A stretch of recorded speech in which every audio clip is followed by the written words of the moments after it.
call it the hypostatic union. Jesus Christ, fully God, fully man. Not commingling, not mixing, not blending. Fully God, fully man. He has always been fully God. He took on human form at the incarnation. And that does not make him less than God. It makes him the God-man, Jesus Christ. And yet, some people will say, then why did he keep calling himself Son of Man? You ever been asked that question? The explanation that I have repeatedly heard is that Jesus Christ, because he was always the eternal Son of the Father, when he took on human flesh, he really liked to talk about being the Son of Man. That's the explanation that I've always heard. I do believe Dr. Qureshi has a better explanation.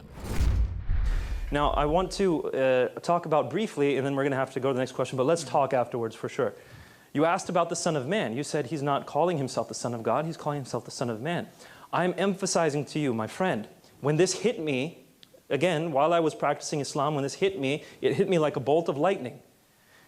The claim Son of God, according to Jews at that time, was not anything divine. Adam was called the Son of God. Solomon was called the Son of God. In the Psalms it says, you are gods. It's not a divine claim to call someone a son of God. But when someone refers to that Son of Man coming on the clouds of heaven, who's going to receive glory, authority, and sovereign power, and people of every nation and language are going to worship him with the worship due only to God, that Son of Man is more than just a human. He is divine. He's going to be worshipped by all people of all time. So when Jesus calls himself the Son of Man, it's not the Son of God title. And lots of Christians get this wrong, so I'm not pointing the finger at you. Lots of Christians say, oh, Son of Man means he's human, and Son of God means he's God. No, it's the other way around. In the Jewish context, Son of God was a normal human title. Son of Man, from Daniel 7, that was something divine. Go back and read Daniel chapter 7. See that this man is worshipped by all people from all eternity. This man, or one who looks like a human anyway, is worshipped by all people alongside of God the Father. That's the one Jesus is claiming to be.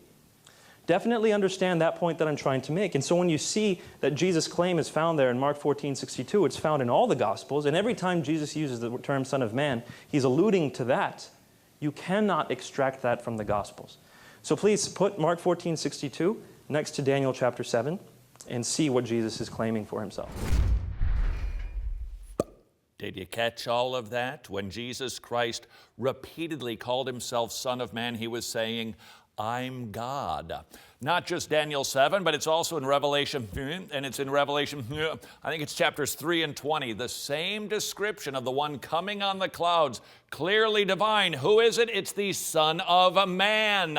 Perhaps you've been witnessing to somebody and they've said, well, there's nothing in the Bible where Jesus clearly says, I am God. And now you can respond and say, oh, yes, there is.